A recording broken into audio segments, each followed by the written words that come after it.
안녕하세요, 노란영입니다. 부모님들이 그렇게 뭘 하지 마라 그래요. 여름에 그 더운데, 겨울에 추운데, 한여름에 더운데 밥 메고 계시고, 자식들 입장에서는 속이 터집니다. 그렇게 하지 말라게도 하셔요. 근데 이게 우리 어머니만 그런 게 아니야. 내가 10년 동안 살다 보니까 어르신들 다 그러더라고. 그렇게 자식들이 와갖고 하지 말라고 하고 막 그런다 해도 하셔. 그것도 다치시고 아프시고 막 그래. 좀 자식들은 알면 속 터지죠. 다른 분들은 같이 안 사니까 그나마 좀 나을 수도 있어. 나 같은 경우는 같이 살잖아요. 근데 나만 진짜 그런 게 아니라 이제 나 같은 상황 있죠. 이세 농들 부모님하고 같이 살면서 농사 짓는 사람들을 한 번씩 만날 게 있을 거 아니에요? 그럼 같이 이야기하면은 다 비슷한 얘기 합니다. 우리 부모님 뭐 하지 마라. 또 뭔 사고 치셨다. 뭐 하셨다. 다 똑같은가 봐. 근데 이분들을 못하게 하면은요, 병나요, 또. 병나는데, 우리 생각은 뭐냐면, 좀 안 하셨으면 좋겠는데, 그리고 또 그 일을 해야 되는 경우도 있긴 있지만, 저 일을 할 필요가 없고, 아니면 저 일을 하면 안 되는 일이 있어요. 근데 귀엽고 하시는 것들이 많이 있어요. 근데 거기서 스트레스를 굉장히 많이 받아. 나 하시는 분은 어떤 분이 있었냐면, 벼농사를 2만 평을 짓는데 밭농사를 안 하신대요. 밭농사를 안 하시는데, 어머니가 아들 고생한다고, 우리 어머니는 그러시잖아. 우리 어머니는 절대 안 그러셔. 아들 고생한다고 그 논두렁 풀베야 되잖아. 거기다 콩을 다 심으셔버린 거야. 환장하죠. 어떤 상황이 일어나냐면 원래 논두렁을 외초기로 비워버리면 한 뭐 이제 구간 다 다르겠지만 한 20분, 한 30분 막 그러면 외초기 웬만하면 다 하거든요. 이제 구간이 다 땅덩어리가 크면 더 걸리겠지만 근데 거기다 콩을 심었죠. 외초기를 못해. 외초기를 못하고 매야 돼 전부 다. 그럼 또 어머니들이 매셔요 또. 그럼 어머니가 매시면은 한 넉넉 잡고 한 시간이면 끝날 일을 맨날 며칠 매시고 계시는 거예요. 근데 그래서 콩이 많이 나오냐? 얼마 안 나와. 그냥 가족끼리 나눠 먹을 정도밖에 안 나와. 근데 그분이 2만 평을 하셨다 했으니까 그럼 거기서 다 심으셨다면 그럼 양이 좀 되겠지. 근데 문제는 뭐냐? 매는 시간이 풀 자라는 시간을 못 따라갑니다. 그럼 어디는 풀밭하고 콩밭하고 같이 뭉치니까 엉망이 되는 거죠. 그럼 매지를 못해. 그럼 외초기도 못해 또 콩 때문에. 콩 전용 약을 할 수가 있는데 그렇게 되면은 또 그 물이 벼로 쓸며 들어가서 벼에 안 좋아. 그러니까 벼를 좀 포기하고 콩을 선택하게 되는 황당한 상황이 또 일어나게 되는 거죠. 이게 그런 경우들이 있고 또 어떤 것도 있냐면 뭘 심었어. 그럼 한 구간에 한 작물만 심으면 되는데 이것저것 또 심으셔요. 그럼 그걸로 인해서 힘들어져 버린 경우도 있고 나도 어머니하고 좀 싸우는 게 뭐가 있냐면 제발 여기다가 한 가지만 심으라고. 그러니까 이거 좀 남았다고 다른 작물을 심어. 근데 이게 문제가 뭐냐? 이제 어머니 세대들은 또 뭐가 다르냐면 그때는 경운기로 밭을 갈았잖아요. 그러니까 조그만 구간도 갈 수가 있어. 우린 트랙터 세대잖아요. 한 구간 조금 남아보면 그걸 나중에 어떻게 갈 수가 없어요. 그럼 그걸 놀아. 그럼 그걸 또 아까워. 뭘 해야 돼? 그럼 삽으로 해야 돼, 사람이. 기계 놔두고 고생을 하는 거야, 오히려. 근데 하지 말라고 하니까 어머님은 또 부모님들은 그걸 또 생각해서 하신다고 막 하시는 거예요. 우린 그거 함으로써 더 힘들어.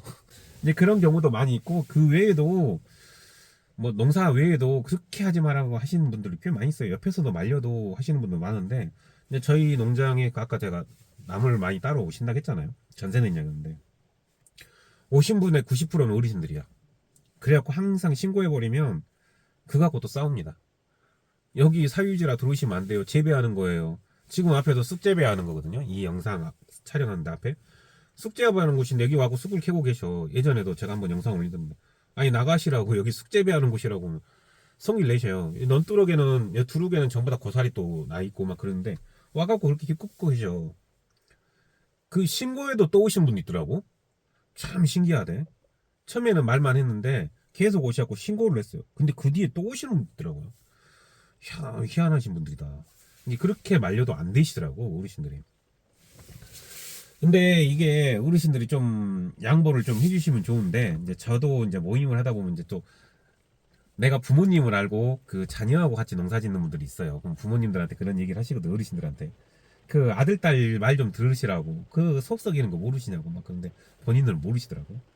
근데 이런 사람들이 또 남 모르는 고통이 또 뭐가 있냐면 이제 그런 모습을 부모님들 모습을 보면서 속 터지는 것도 있는데 또 지인들이 있을 거 아니에요. 나 같은 이세놈들은 그분들이 꼭 어르신들이 한마디씩 하죠. 너희 어머니는 너희 아버지는 비 맞고 이 날 더운데 뭐 일을 하신다고 막 그러면서 못하게 해라. 너는 뭐 하고 있냐 막 그렇게 뭐라고 하셨어. 예전에 나 뭐고 있었냐면 택배 싸고 있었어. 송장 치고 있었는데 어머니가 밭에서 일하고 계셨나봐. 전화해갖고 욕을 막 하시는 거야. 에어컨 바람 밑에서 넌 놀고 있고 어머니는 뭐 아니 나도 일하고 있었다고, 택배 싸고 있었다고, 물건을 팔아야 될 거 아니야. 예, 그런 또 스트레스도 엄청 나더라고요. 나는 몰랐는데 이제 주위에서 속사정 모르고 뭐라고 하시는 분들 굉장히 많아. 참 이것저것 스트레스 받는데, 내가 예전에 봤던 스토리 중에 하나가 그런 것 때문에 형제간에 평생 갈라서 버린 사람이 하나 있어요. 내 주위에 있던 분인데, 이게 나 대학교 때예요. 대학교 때인데 난 시골이다 보니까 대학교 때 화물차, 좀 고물 화물차를 타고 다녔는데, 봉고차죠, 정확히 말하면 봉고차를 타고 다녔는데, 내가 한 번씩 보면 모시다 드렸는데 어르신이 아침마다 침을 맞으러 가시죠. 근데 이 시골에 그때 당시는 어떻냐면 버스가 있었어요. 그럼 버스가 7시에 있었는데 그때 버스를 타고 한의원을 가셔도 돼. 근데 웃긴 게 뭐냐면 그때 가면 사람들이 많다는 거야. 버스가 오기 전에 새벽밥 먹고 걸어가시는 거야. 근데 그 거리가 가까운 것도 아니고 한 3km 정도 될 거예요. 그 정도 거리를 매일 그렇게 걸어가서 침 맞고 걸어오시는 거야 또. 그래서 내가 오는 길에 한 번씩 보면은 모시다 드리고 했는데, 야, 나 같으면 차라리 침 안 맞아 그럼. 근데 그렇게 자식들이 말려도 필요 없어. 옆에서도 차라리 그냥 쉬세요 해도 필요 없어. 침을 맞으셔야 돼. 중독이신가 봐. 근데 뭔 일이 일어났냐면 겨울에 눈이 오는 날 빙판길에 가시다가 넘어져 크게 다치셨어. 크게 다치셨고 자식들이 다 왔을 거 아니에요. 근데 여기서 싸움이 나버린 거예요. 큰아들은 여기가 장성인데 강주에 사시고, 작은 아들은 서울에 사셔요. 서울에 사는 아들이 그 큰형한테 그래버린 거야. 가까이 살면서 뭐 했냐고 매일 좀 모셔다 드리지 네가 뭐 했냐고 막 그렇게 성기를 내버린 거예요. 부모님이 그렇게 다치셨으니까 이제 그 상황은 이해해. 이제 화가 나고 앞뒤가 이제 판단이 안 되거든요. 그런 상황들은 가족이 그렇게 심하게 다쳐버리면. 그러니까 형한테 뭐라고 해버리니까 형도 열을 받았을 거 아니야. 형도 그럼 네가 해라고 하면서 네가 내려와서 하라고 하고 싸워버린 거야. 근데 이분들이 안 모신다는 것도 아니었어. 같이 살자고 데리고 가고 했는데도 도시가 답답하다고 못 사셔요. 다시 오셔버린 거예요. 그래서 계속 그렇게 사신 건데, 솔직히 저만 해도 도시 한 번씩 가면 답답해요. 뭐 자식이 안 모신다는 게 아니라 저만 해도 도시를 가면 답답하고, 이제 저만 그런 게 아니라 저도 이제 30대 친구들한테 물어보거든요. 30대 친구들한테 물어보면 도시 가면 그렇게 답답해요. 30대 친구들도. 이게 시골에서 계속 살던 사람들은 도시 한 번씩 가면 굉장히 답답해요. 근데 어르신들은 더 하겠지. 그래서 시골에 계속 사시는데 이게 그걸로 싸우셔가지고 한 십몇 년, 10년 정도인가? 서로 안 보셔버린 거예요. 이게 서로가 화가 나 있으니까. 그러면 어떻게 그 상황을 알면 어느 정도 풀면 되는데, 십몇 년 동안 이제 나이가 어느 정도 있으시다 보니까 다들 이제 자기 일에 바쁘다고 그러고 명절에도 안 오고 해버리니까 안 만나게 됐는데, 공교롭게도 큰형님이 사고로 돌아가셔 버렸어.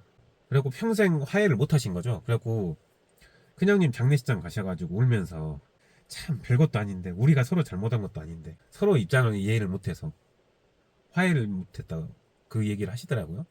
이게 누구의 잘못이에요? 어떻게 보면 두 형제도 화가 나서 그랬는데 이게 본인들이 실수했고 잘못해갖고 그런 건 아니잖아요. 솔직히 어머니가 조금 포기만 하셨어도 그랬었는데 계속 그렇게 마시시니까 어쩔 수 없는 거죠, 낙을. 네, 그런 거 보면서 안타깝더라고요. 근데 그런 일들이 있을 거야. 주위에서도 많이 있을 거예요. 저희 아시는 분도 또 하나 근처 분인데 지금 여기 안 계시는데 그렇게 나무를 해가셔요. 나무를 그렇게 집에다 쌓아놓고 창고에가 어디 너 물건 넣을 데가 없어요. 나무로 다 쌓여 있어. 나는 거기가 화목보일러인 줄 알았어요. 화목보일러가 아니라 기름보일러야. 근데 나무를 막 쌓아 쟁이셔. 습관이시더라고. 필요도 없어. 나무를 계속 쌓고 쟁이셔갖고 나중에 떠나신데 그 나무가 몇 차가 나오더라고. 그리고 도대체 뭐한데 나무를 저렇게 쌓아놓으니까, 그 우리 가끔 이제 시골 프로그램, 시골 연예인들이 시골에서 뭐 하는 프로그램 바닥에서 불 때 갖고 뭐 하잖아요. 고기 구워 먹고 막 음식하고 그래.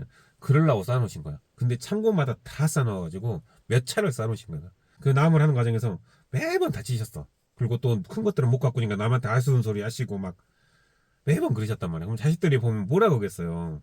그래도 안 되더라고. 그리고 나중에는 그 많이 다치셔가지고 막 다치자고 이제 결론은 그런 식으로 해갖고 병원 생활 지금 하시나?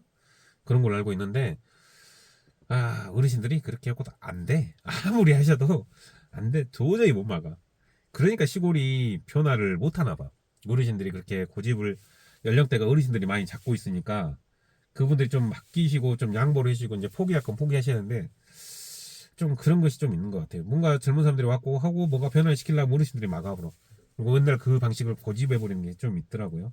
오늘 두릅이나 좀 뭐 해먹어야지. 오늘은 여기까지였습니다. 구독과 좋아요 부탁드립니다.